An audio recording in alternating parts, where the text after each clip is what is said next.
नमस्कार दोस्तों, मेरा चैनल कथा भक्ति सागर में आप लोग का स्वागत है। आज हम बेलपत्र की कहानी सुनेंगे। एक बार भगवान विष्णु और माता लक्ष्मी वैकुंठ में बैठे हुए थे, तो माँ लक्ष्मी ने कहा कि प्रभु, मैं आपसे कुछ पूछना चाहती हूँ। तो विष्णु भगवान ने कहा कि पूछो। तब माता लक्ष्मी ने कहा कि आप हमको बताइए कि आपके संसार में सबसे प्रिय आपको कौन है। तब भगवान विष्णु ने कहा कि देखो, वैसे तो मेरे सारे भक्त मुझे प्रिय हैं, लेकिन उन सभी भक्तों में शिव जो है, शंकर हैं, जो शिव हैं, वो मुझे बहुत प्रिय हैं। जो मनुष्य बिना शंकर भगवान की पूजा किए हुए भजन करता है, उससे मैं रुठ जाता हूँ, और जो मनुष्य प्रतिदिन भगवान शंकर का पूजा पाठ करता है, उससे मैं बहुत खुश रहता हूँ, क्योंकि मुझ में शंकर है और मैं शंकर में हूँ। तब माता लक्ष्मी ने कहा कि प्रभु, तब तो मैं इस सुख से वंचित हूँ, क्योंकि मैंने आज तक अभी तक शंकर भगवान की पूजा नहीं की।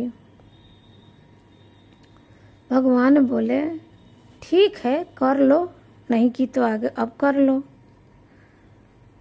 माता क्या करती, सुबह उठ के 108 फूल कमल का ले आती सरोवर से और शिवलिंग पर चढ़ाती और ओम नमः शिवाय का जाप करती। प्रतिदिन माता का यही नियम था। 108 सुबह उठ के जाती, कमल का एक सरोवर से फूल कमल का 108 ले आती और शिवलिंग के पास बैठ के ओम नमः शिवाय करती और एक फूल अर्पण करती। ऐसे ही करती हूँ, प्रतिदिन उनका यही नियम था।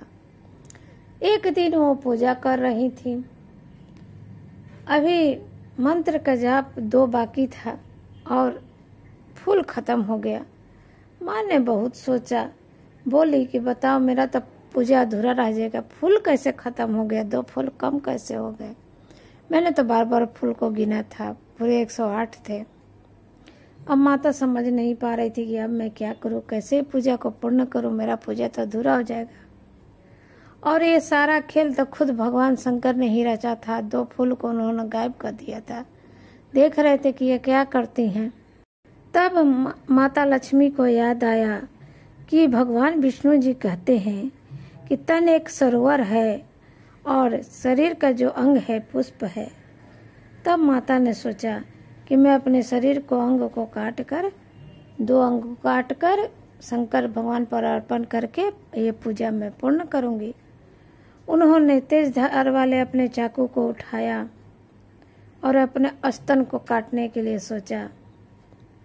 एक स्तन को काट कर उन्होंने भगवान शंकर पे चढ़ा दिया और दूसरा स्तन जैसे ही काटने लगी, खुद भोले बाबा प्रकट हो गए। उनका दिव्य स्वरूप देख के माँ एकदम मोहित हो गई। ऐसा स्वरूप, तेज प्रकाश, सिर पर चंदन, सिर पर चांद, कान में बिच्छू का बाली, गले में सर्प, हाथ में डमरू, त्रिशूल, सब देख के माँ मोहित हो गई और उन्हें देखते ही रह गई। तब भगवान ने कहा कि देखो, मैं तुम्हारे इस पूजा से बहुत खुश हूँ, मांगो तुम क्या मांगती हो। तब माँ लक्ष्मी ने कहा कि मैं सदैव आपके चरणों में रहना चाहती हूँ, मुझे ऐसा वरदान दीजिए कि मैं आपके चरणों में रहूं। तब भगवान ने कहा कि ठीक है, ऐसा ही होगा, और आपके सर्वप्रथम हर घर में पूजा की जाएंगी, आप लक्ष्मी का रूप मानी जाएंगी, धन दौलत आप सबके घर में भरेंगी, ऐसा मेरा आशीर्वाद है।